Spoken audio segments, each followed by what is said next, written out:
Good morning, dear friends of IJC. It's a great honor for me to be here today to receive this special award.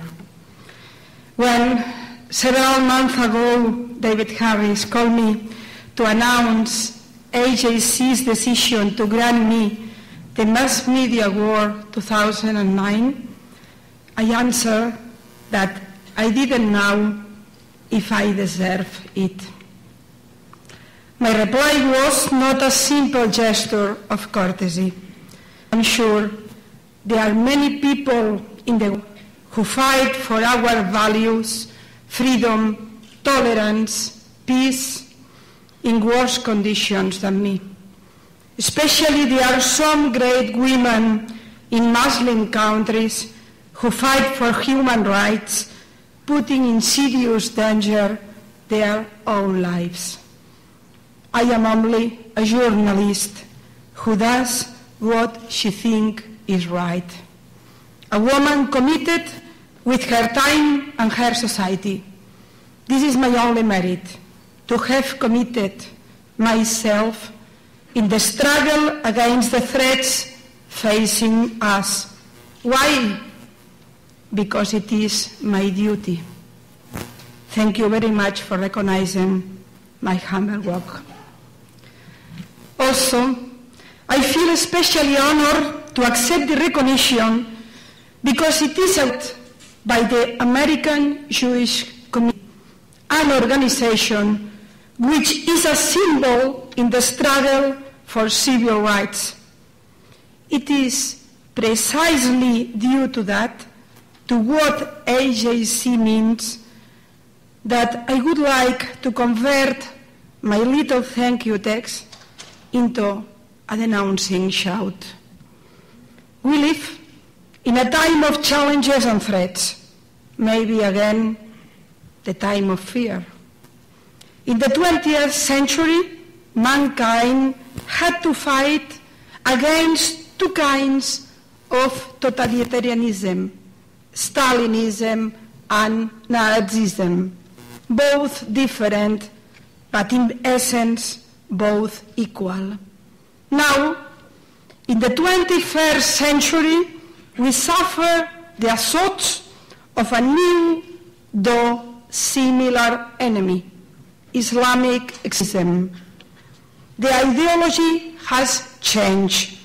It no longer uses the concept of the new Soviet man, nor of the Aryan pure blood, but instead it uses the name of God in vain.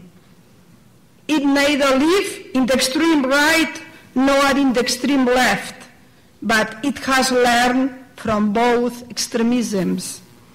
Its origin, its methods, and its objective are different, but it shares the essence with its sinister models, the use of indiscriminate terror, the hatred of freedom, and the love of death. Like its predecessors, it is anti-Western and deeply anti-Semite, because the Jewish people have been throughout history the metaphor of freedom itself. This new totalitarian ideology has enslaved where it has dominated and has filled with dead bodies the map of the world. That is why the old wars of the writer Albert Camus have a renewed meaning. All the history of the world is the history of freedom. And yet, are all the leading players in this history of freedom doing the right thing? I do not think so.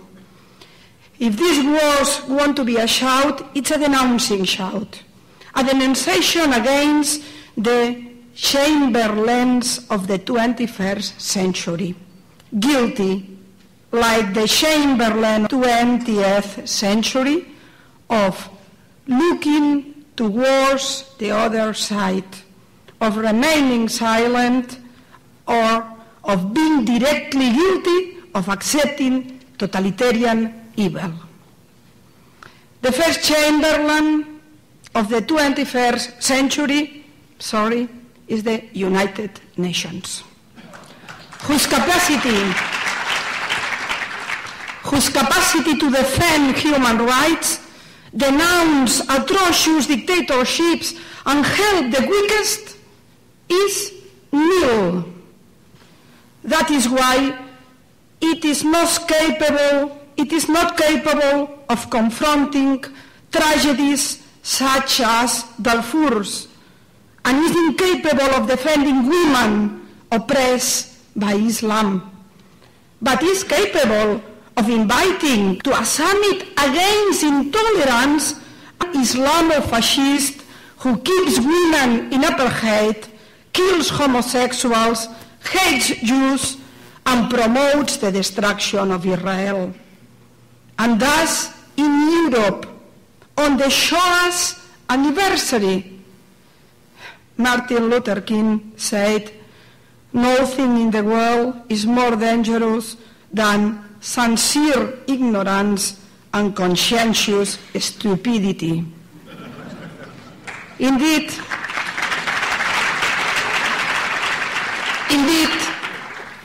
the United Nations is not only useful to approve resolutions against a small country faced with a situation of permanent risk, Israel. And it forgets that Israel is the only ally of the democratic Palestinian people, the only true ally. But the United Nations doesn't care about the truth. It prefers to target Israel because we all know that criticizing Israel is free. Do you remember Eleanor Roosevelt, that great lady of the 20th century, founding member of the United Nations and president of the committee that wrote the Human Rights Charter? What would she think if she saw what the United Nations has turned into? Unfortunately, it has turned into its very worst caricature. The second Chamberlain is found where the intelligence ought to reside, in the universities, in the mass media, and in the intellectual world. Far from having an army of thinkers who may alert against totalitarian dangers, we have a long list of intellectuals and journalists obsessed against Israel, and at the same time blind, deaf, and dumb before any totalitarian atrocity. We have lived the Rwandan and Sudanese tragedies with thousands of dead each, and they have remained in silence.